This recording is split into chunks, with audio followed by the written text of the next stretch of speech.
Hello, everybody. Happy Wednesday afternoon. Hope yours is going well. We've got another Seahawks video to get to today, but first, we just hit 3,220 subscribers to the channel. I want to give a shout out to all the subscribers. And special tip of the cap goes to the channel members, especially elite channel members Brendon, Mikel, Hasher for MVP, VGK Tiger 75, Ryguy, Salacious, Crumb, Brendan Nelson's Haircut, TlVlO, ItsHoof, The Reno, 12th Man, Austin Roberts, and Scott Todd. All right, so in the last few weeks, I think we've done a pretty good job evaluating the draft prospects the Seahawks should be most interested in by prioritizing the positions of highest need. Both tackle spots, tight end, receiver, cornerback, center. I think we did a pretty good job of covering the areas where the Seahawks should use their top end picks on.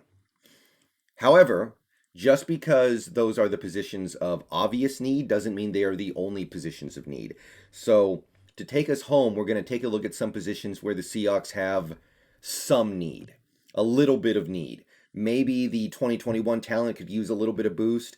Maybe we just need somebody who's actually going to be on the team past 2021 because we're thin in 2022 and beyond.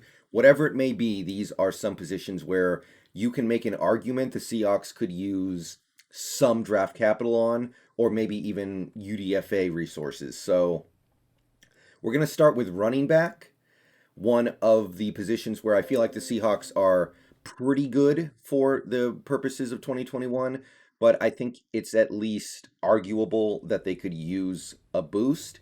And we're a little thin at running back past 2021, so we will need help there eventually.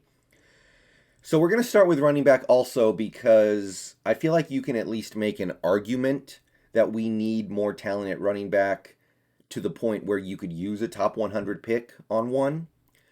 I don't want to, and I don't think that we will. I really don't want to, actually. I don't believe in that. I don't believe in taking running backs in the top 100 unless you just have nobody, but we could. However, in this video, I'm going to be focusing on guys you can get in the 4th round, 5th round, 6th round, 7th round, or in UDFA. I may make a video in the future about the possibility of using a 2nd round or 3rd round pick on a running back, but for now, I'm going to be kind of leaving that just open to suggestion. I'm going to be focusing on late round running backs. We've got 5 today, and before we get into who they are and what I like about them, let's start by talking about what kind of running back we might be looking for. So here's what I can say about the running back position for the Seahawks. Our recent interest in Giovanni Bernard indicates a desire for a 3rd down back who can catch passes out of the backfield and pick up blocks and pass protection. So we don't just need a running back. We need a specific kind of running back. We need a 3rd down back. We're trying to reduce the load on Chris Carson, who is our best pass receiving back right now. And it seems like we don't believe that anybody else on the roster is going to be able to do a great job of that. Penny, Homer, DJ, Alex Collins, maybe Bo Scarborough. Seems like we feel like that's not going to be good enough on 3rd down. So going to be focusing in on running backs who can play on 3rd down, which means you can pick up blocks and you can catch out of the backfield. If you look at Shane Waldron's history, he does have a fairly robust record of having receiving backs as well. In 2018, Todd Gurley was an All-Pro. He was targeted in the passing game over 5 times a game for almost 60 catches, almost 600 yards, and 4 touchdowns. In 2019, it got scaled back a lot. Todd Gurley was not as effective of a player. He had almost 50 targets in 16 games, still more than 3 a game. 31 catches, almost 2 catches a game, 207 yards, and 2 touchdowns. Also, I was able to dig up his Pro Football Focus pass block grade. It was 70.4, which was 11th in the league. And he also led the league in pass block snaps, 114. No running back pass blocked more often than Gurley in 2019. So that's notable. And finally, in 2020, the Rams went to a 3-headed monster, and Malcolm Brown was the leader in terms of passing game targets. Henderson had 24, Cam Akers had 14. You add it all together, and the Rams targeted running backs in the passing game over 60 times for actually, I think exactly 50 receptions and about 450 yards and 2 touchdowns. So Pretty decent track record of using running backs in the receiving game for Shane Waldron's offenses. I know it's the Sean McVay offense, but the offense that Waldron worked with. So that should give us an idea of what we're looking for and why we're looking for it. Okay, so now knowing what kind of prospects we're going to be looking for in this draft in terms of running backs, let's just go ahead and start looking at the prospects who I like. 5 guys, there are probably others out there who are good, but these are the 5 guys who did it for me. Prospect number 1, Jamal Jefferson of Oregon State, the Beavers. um, 21 years old, still very young, 5'9", 215 pounds, runs a 4.5540, pretty much in line with what you would expect from a running back in this range of the draft. He had a monstrous 2018 season, carried the ball 239 times, almost 1,400 rushing yards and 12 touchdowns. Also made 25 catches on 147 yards in the passing game. 2019 didn't play as much, little less than 700 yards, 8 touchdowns, still really effective. 9 catches for 85 yards and 2 touchdowns. 2020 was actually much more effective despite getting the ball less. 858 yards on 133 carries. That's really good.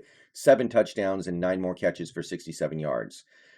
As for where he might get drafted, Draft Network says 4th round, Pro Football Network says 5th round, ESPN says 5th round, Pro Football Focus says he'll be lucky to be a 7th, and Walter Football has him completely unranked.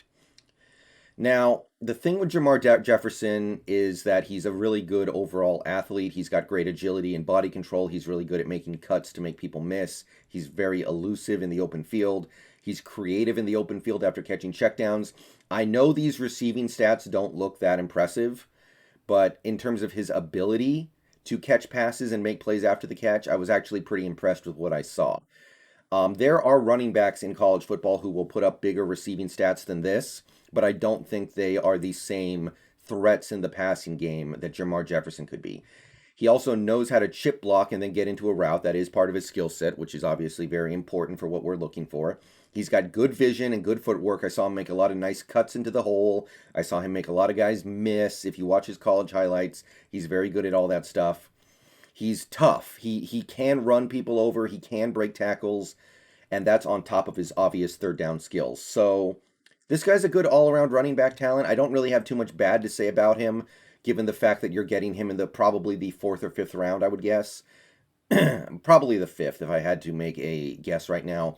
It's a little disappointing that he couldn't produce more in the last 2 years of his college career, but hey, you're playing in the Pac-12 in a COVID year. What are you going to do?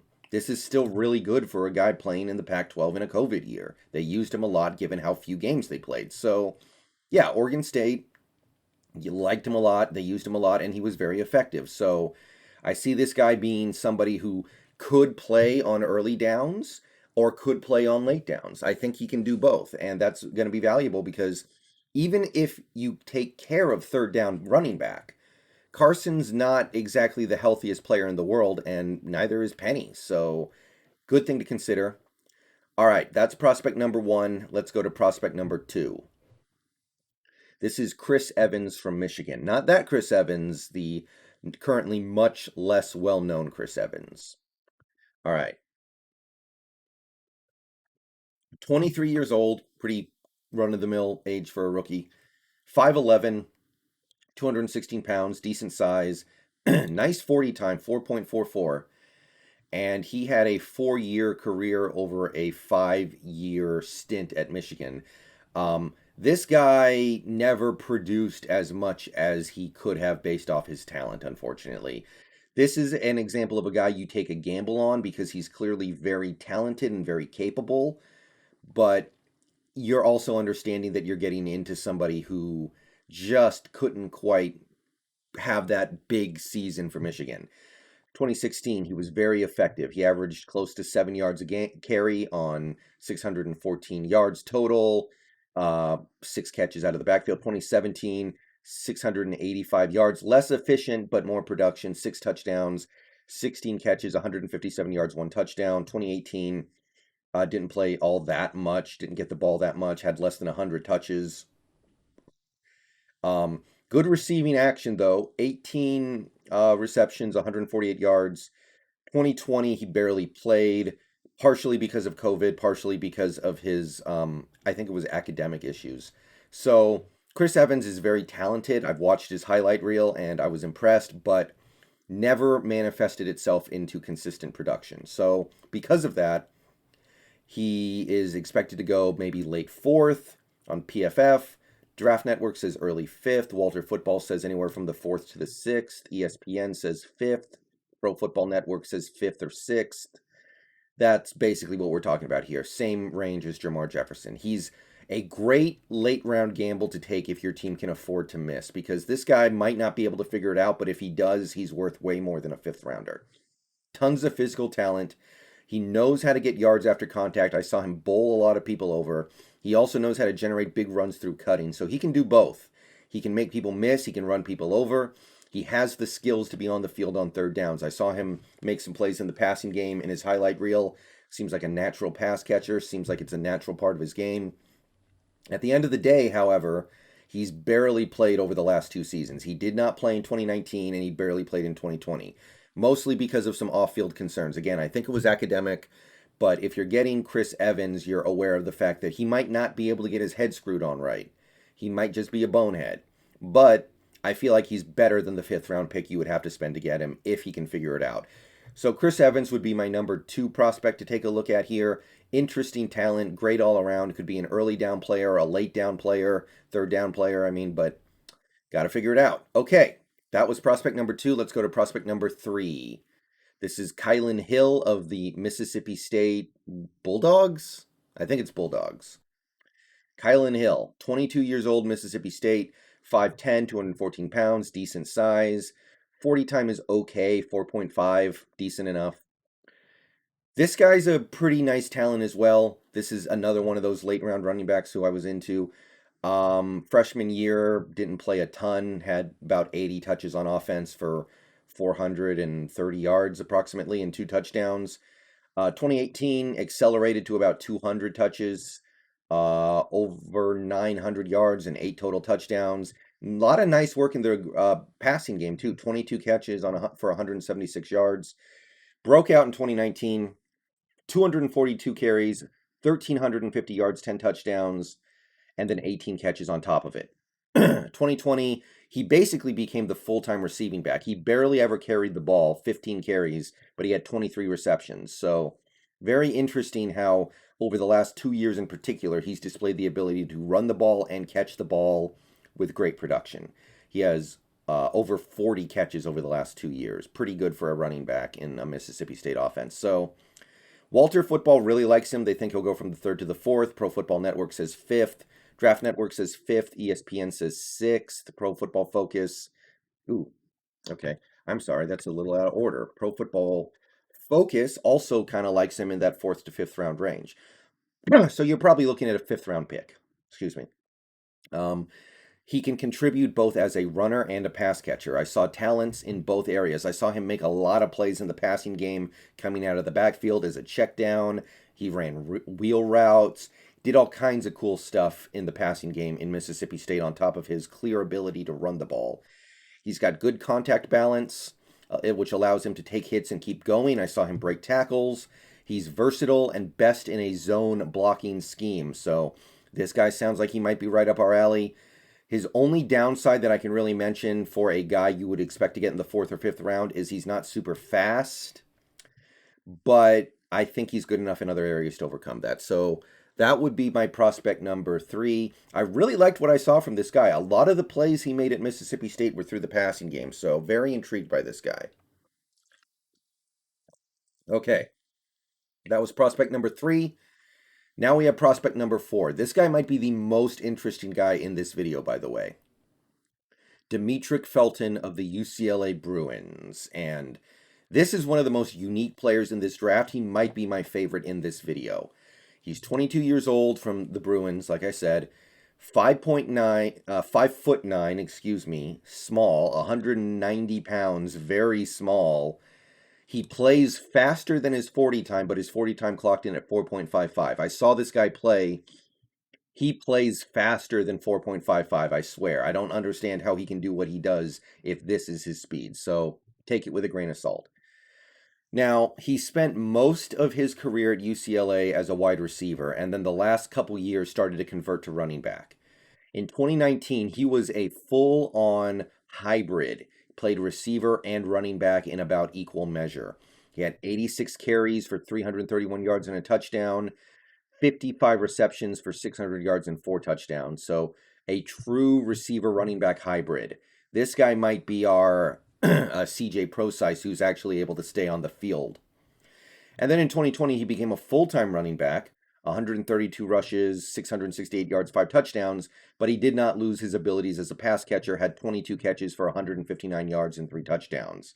And remember, limited action because of COVID. So this guy's draft stock is kind of all over the place. Pro Football Focus thinks he can be in late third.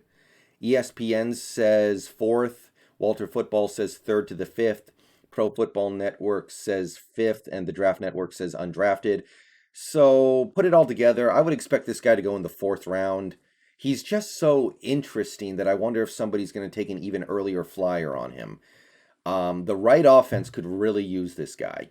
He's a very unique player, like I said. He spent more time at receiver than running back at UCLA. He's a phenomenal athlete. He's very elusive in space. By the way, if you get Demetric Felton, not only are you getting a receiver, not only are you getting a running back, you're also getting a return man. He can return kicks.